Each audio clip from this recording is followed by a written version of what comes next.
Alright, so that was weird. The reason I'm doing this video is because I feel like the creepypasta community online is just, well, I guess that's the only place it would be, but anyway, creepypasta is just sort of dying. There used to be a lot of creators on YouTube and whatnot, not just like the narrators, but all kinds of people that did creepypasta-centric videos. I remember Baptism on Fire was like a big one. I feel like there was a pattern of like people that did that stuff, did the creepypasta thing, that was like their niche, and then they tried to do just general horror things that didn't do as well, and then they just sort of like vanished, gone. I feel like I tried to do that too, and if you're new to the channel, you haven't seen my stuff before, I kind of just got marginally popular making film adaptations of creepypasta stories. So yeah, I did those creepypasta adaptations for a while, and my plan was always like, okay, I'll build an audience with these, but then when the audience is here, they came for the creepypasta, but they'll stay for me. And then I started doing more original short film ideas. Those didn't really go anywhere.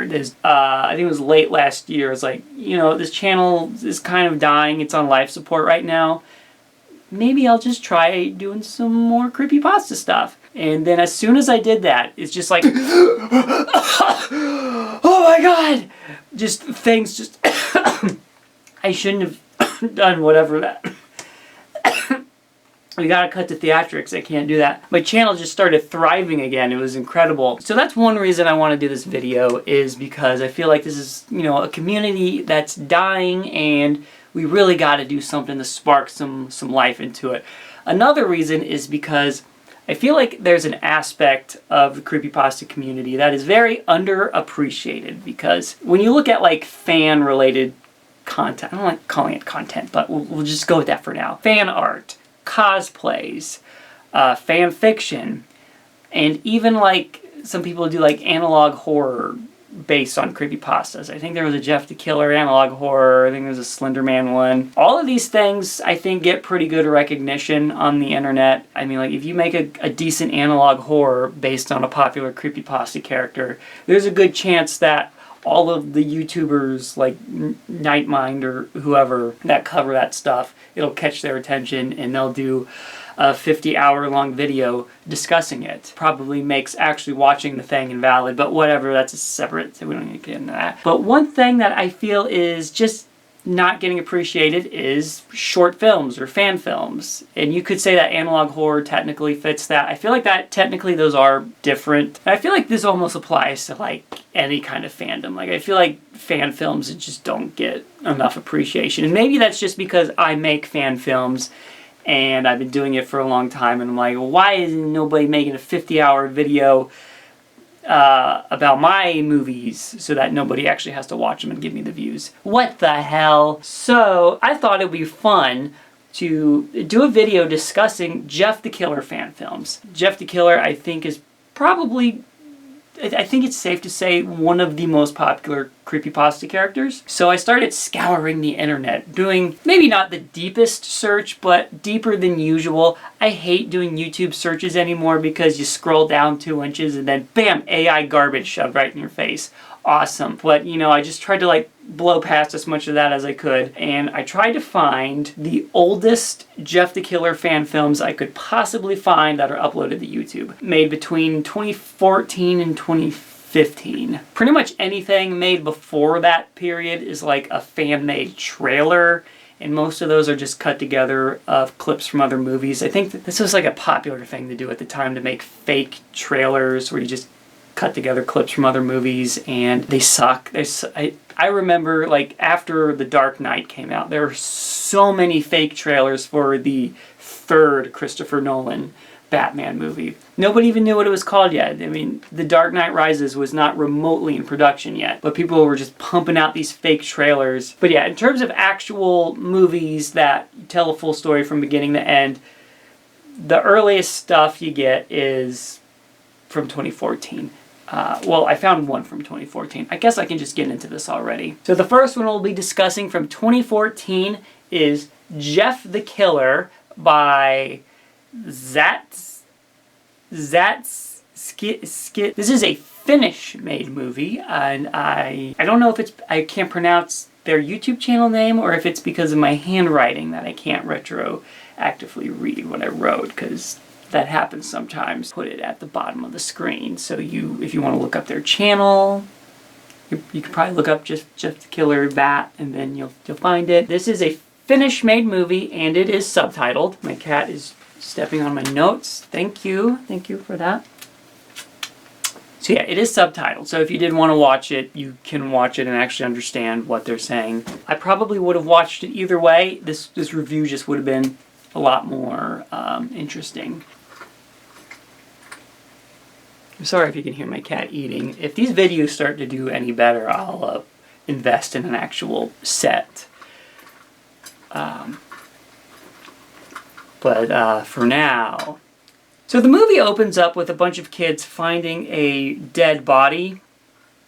It's pretty fun. There's a lot of child death in this one, so, you know, if you're into that. Then we cut to this kid eating, and you can kind of pick up the tone of the movie. It's very somber. We get some classic creepypasta music by Mew. Is it Mew? I think it's Mew. You get some of that classic music. I want to remind you, this Sunday, November 12th, it'll 20, yeah.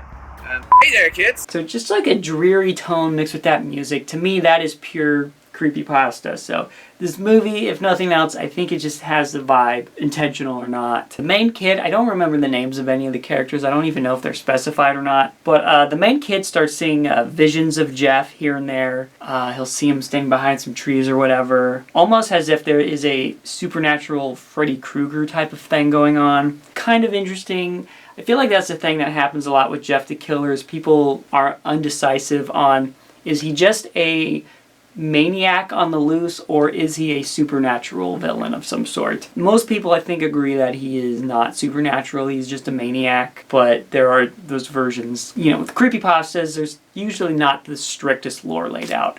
They are, you know, often described as like campfire tales for the internet, urban legends in other words. So if you pay attention to like urban legends, there's variations of them. You know, like the Hook Hand Killer alone, there's like probably 3 or 4 different versions of that one story. But anyway, we get this interesting dream sequence sort of cutting back and forth from night and day, and we get our first clear look at Jeff the Killer. And this is wild because, again, this is the oldest Jeff the Killer fan film I could find, and this is what he looks like. Full-blown 80s hair metal do going on here, and a black leather jacket. There's no white hoodie in this one at all. But yeah, I feel like this one, I don't know if it was a deliberate choice or if they were just like, hey, we're just going to work with what we have. We don't have a white hoodie, but we got this. I will say that the hair, I don't know if I'm vibing with the hair. It's a bit distracting. The makeup is just kind of like standard, you know.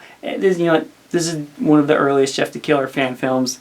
Who gives a shit? The following day, 2 more dead kids end up showing up, and hey, I saw that!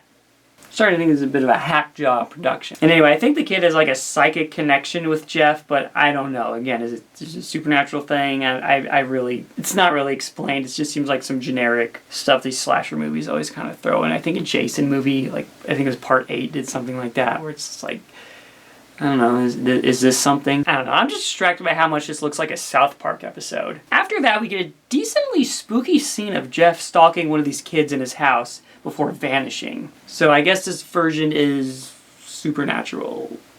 It seems like a very, like, straight up Freddy Krueger kind of sequence. I don't know. But after that, this kid starts to get tired of this BS, you know? Kids getting knocked off, he's having spooky visions, Jeff is like starting to attack him. So this kid, he's going out in the woods and he's going to take this mother out himself. And I gotta say, while I don't love the costume, Jeff's voice is pretty intense sounding. The actor just has like a deep voice and something about speaking in that accent in the foreign language. It just sounds very dramatic and intense. Näytät väsyneeltä. Voin auttaa sinut nukkumaan. But then just like in the opening of the 2011 story, Jeff is pretty quickly overpowered by a small child. I don't think you're tough enough to wear that leather jacket. Psych, he's not dead. He ends up killing the kid, and then he draws a Slender Man symbol thing on a tree with his blood. So I guess Slenderman's part of this lore also. I did watch their second one, and it does look like they start including other creepypasta characters, so I guess there's a little bit of a cinematic universe of some sort. Overall, you know, for this being the earliest Jeff the Killer fan film that I can actually find, I mean, there might be older ones, but this is the oldest one that I can find. The original story came out 2011, and this is 2014, so it's not like that much longer after that. So this might actually be the earliest one. And it's not terrible. It has like some decent atmosphere. The actor playing Jeff is really trying to be intense. It just has some awkward things here and there, but you know, as a person that's actually made these amateur movies myself, I can see the ambition. I can see where they tried. Overall, I'm gonna give it 3 out of 5 things of bleach. Next, I want to talk about the Jeff the Killer movie from Purity Films, because this one is kind of an interesting situation. So it's not a full movie, it is just a trailer. Now hold on, I thought you said you weren't gonna count the fan-made trailers. Okay, this isn't like one of those taking clips from movies and editing it together. They actually shot their own footage for this. This is kind of like a teaser for an actual feature-length movie they were planning on making. So that would have been crazy if this actually happen. Again, we're in 2015 now when this trailer dropped, so I can assume had the movie gone into production, probably would have come out 2016, maybe 2017. So that early in the game, having a Jeff the Killer feature-length movie, that would have been wild. But I believe what happened is the creator of Jeff the Killer has some very iffy history about who actually created it or not, but the guy that did the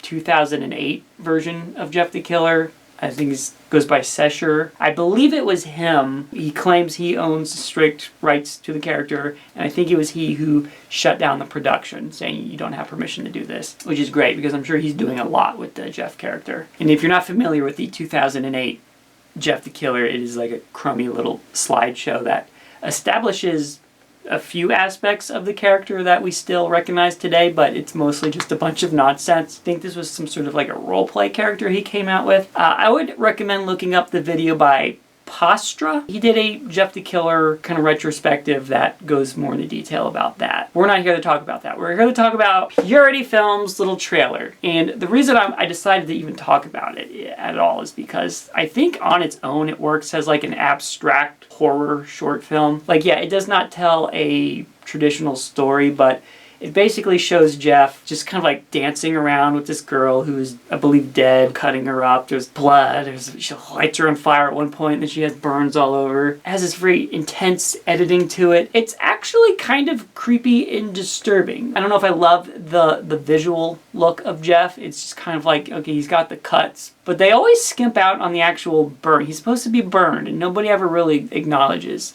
that you don't just turn pale when you get burned. I mean, I'm not the first person to say this, but either way, if you do just want to have it be that he just cut his mouth like that into that smile, then I mean, the makeup is well done. They didn't just paint, you know, little red stripes on there. They actually did some decent makeup that looks like he's cut his mouth open. So yeah, decent makeup, kind of a creepy vibe to the whole thing. Like I said, it has an abstract piece of art. I think it just works as its own short film. It's like 3 minutes long. I don't know what it would have been like if they actually made it into a full movie. This would have been like an actual like studio production, I guess. Not like a big studio, but I mean, there's a difference between making, I guess, what you'd call a backyard movie, which is basically what I do, what these other people that I'm talking about do, versus actually raising funds to do a big production, even if it's like an indie film, you know, like an indie film can still have a big production involved. The cat is eating my notes. Thank you, honey. Don't eat my notes, okay? I need those notes so I can do that. And now he's trying to attack the tripod. Don't do that. That's not a good... How about you come up here? Yeah, just come up here. Hey, can you not... Okay, he's gonna be on me. Hey. That was really dramatic. The point that I was getting at with that is that I don't know if I really want to see like a big studio Jeff the Killer movie made. I mean, if they did make one just like the Slender Man movie from 2018, the cat's gonna choose now to be a spaz. Like that Slender Man movie, which, yeah, I was curious. I went to see it. It was neat, has a novelty, but also that was a really bad movie. Regardless of if it's a good or bad movie, I just like the idea of creepypasta characters belonging to the internet, being just ingrained in internet culture. So that is why I love these fan films that I'm talking about. These are the ways that these characters should be brought into the next dimension. I don't know why I'm being so dramatic, I don't know. But yeah, I've seen fan films of, not just Jeff, but Tiki Toby, Slender Man, Then Drowned, Sonic.exe. There's fan films of a whole bunch of these characters. If this video does well, I'll talk about more Jeff movies, but I'll also talk about some of those as well. So yeah, that is kind of my thoughts on that. Overall, it's a neat... I remember not liking this video at all when I first watched it back in the day. I was like, this is kind of shit, isn't it? Watching it again, I'm like, no, this isn't shit. This is actually pretty interesting. I don't know what I was expecting. I don't know where my brain was at the time. But yeah, it's not bad. It's not bad. I'm going to give it 4 out of 5 things of Bleach. This last one I'm going to talk about is going to be a little bit of a surreal experience because I definitely know the filmmaker has commented on some of my films before, but this is Jeff the Killer from Zomble Studios. And Zomble Studios has done a whole bunch of creepypasta related fan films. They had a whole little cinematic universe. Like, they actually went full force with the cinematic universe idea. Jeff the Killer, Eyeless Jack, Toby, Slenderman, all these different characters crammed into one thing. And I have a lot of respect for being able to get that many people together for some of these movies they did.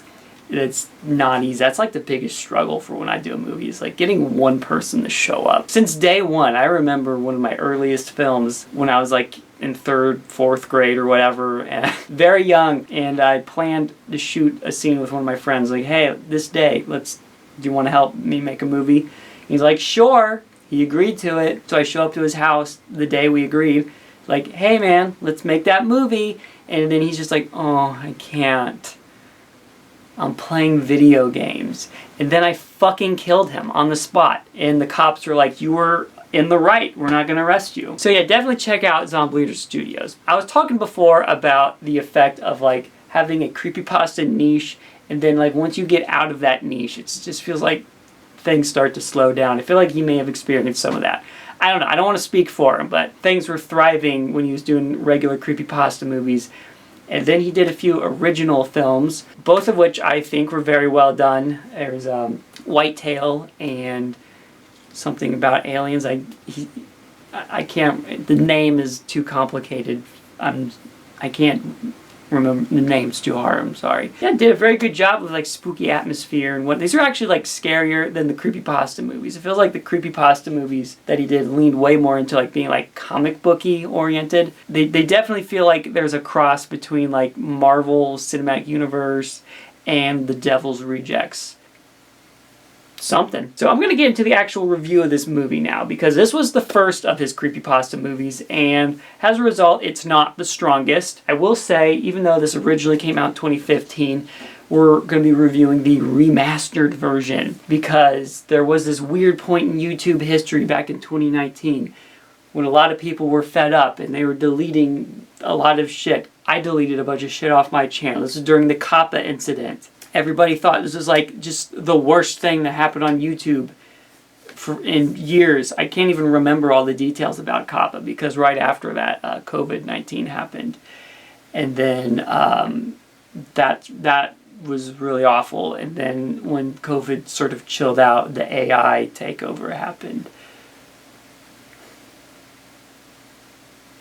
And nobody was ever happy ever again. So yeah, he deleted all of his videos, but then he started re-uploading them, thankfully. But these were like re-edited versions that were a little bit cleaned up. I would like it if he did make the original versions just for historical sake available. Don't George Lucas us, Zomble, come on now. But either way, the re-edited versions are available, so yeah. So the movie opens with a sort of retelling of the Jeff the Killer backstory, and you can see right away that changes were definitely made from the source material, which, as far as I'm concerned, is okay. I know I've seen people get pretty uptight with some of my adaptations about changing the most minor detail or not doing things the way that they envisioned it, but the fact of the matter is that it is okay. Adaptations are allowed to reinterpret things. Even Frankenstein, like, compare the novel Frankenstein to the 1931 film, which both of these things are considered masterpieces, and they're very different with how they tell the same basic story. So basically what I'm saying is Mary Shelley's Frankenstein and Jeff the Killer, basically the same thing. So our main character in this movie is Jack Ned Harmon. My handwriting isn't great sometimes, as we've discussed, so I think that's Harmon. And he's kind of like the stand-in for the Liu character. So basically in this version, Jeff appears in Ned's barn. He would always be in my dad's barn for some odd reason. And then a fight ends up breaking out between Jeff, Ned, and other character. Basically this ends up leading to Jeff getting burned in this version. It is like they do like this lighter and the spray paint. So a thing of bleach is not involved in this one, but other than that, I think it's still pretty good. And Ned ends up going to jail, and then he's bailed out by his friend Tim. So you skip ahead about a year later, and then Tim and Ned are getting together, hanging out. They drive off in their goat cart, rocking out to some stellar butt rock. And then they go hang out in Ned's barn because this was shot in Ohio, and I can pretty much confirm that there's really nothing else to do around here. But that's when Jeff attacks. That's right, Jeff is still hanging out in the barn. And this is actually a pretty fun little sequence, very Joker inspired. I feel like there was a lot of inspiration taken from the Heath Ledger Joker. I mean, one, Jeff already in most interpretation kind of just looks like the Heath Ledger Joker. But yeah, they got like some flashing lights, they got spooky laughter going on. Tim ends up getting killed here, and we confirm that later in this security cam footage, which just sort of continues the Jokerness. So yeah, there's definitely some fun stuff going on here. The security footage, the flashing lights. For a movie that is clearly made by teenagers, I think they are putting a lot of work into this. After that, Ned ends up meeting up with this guy who was talking in the opening sequence. I probably should have mentioned that, but I didn't. Yeah, there was this guy talking during the opening sequence, and now he's meeting up with Ned. And just get a load of this character. Leather jacket, sunglasses, gun leaning on the chair. So basically this dude is a cop who lost his family to Jeff, and now he's making Ned help him hunt him down. Basically saying, you created this monster, now you're gonna help me hunt him down. But Ned won't. Okay. Cinema. Now they're headed back to the barn, because of course they fucking are, and they're ready to kick some ass. Oh, he's dead. After that, Jeff ends up catching Ned and then hangs him up on these hooks in a scene reminiscent of that one from Splatter Farm, and so don't look that up. And then he proceeds to torture Ned, claiming, I'm gonna make a killer out of you. After he gets a good bit of torture in, stabbing his eyeball, doing all this stuff, he ends up taking a mask for some reason and puts it on Ned's face, and oh, it's the Eyeless Jack mask. World building. After that, Jeff takes him down. They go outside. He hands who we now know as Eyeless Jack the knife, and then Jack ends up stabbing Jeff, getting his revenge, but also Jeff successfully made him. He's a killer now, just like Jeff intended. And that was the first of the Zomble creepypasta films. I love that it really tried to tell a more fleshed out story. Typically, you know, you get a bunch of teenagers making a slasher fan film. Doesn't matter if it's like a creepypasta character or Jason or Michael or any of those.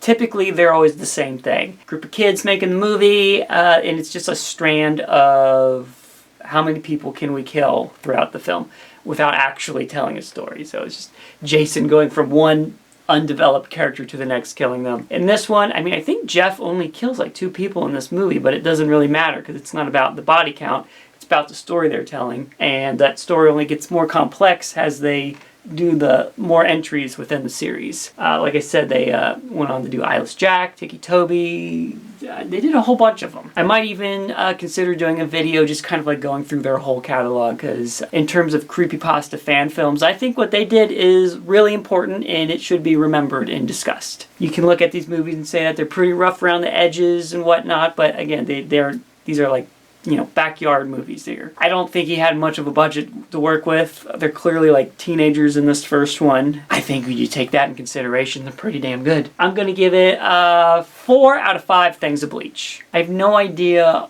what could possibly get me to give something a full 5, but it's gotta be out there. It's gotta be 1, right? Either way, hopefully this encourages people to go and watch some of these movies, watch more creepypasta fan films, not just the ones I talked about. Get adventurous, look for these things. This is like a big part of the fandom that just needs to be talked about more. Really everything needs to be talked about more in this fandom because it's kind of fucking dying, but you know, whatever. I think that's a good stopping point. I'm gonna grab something to eat, maybe. I don't know.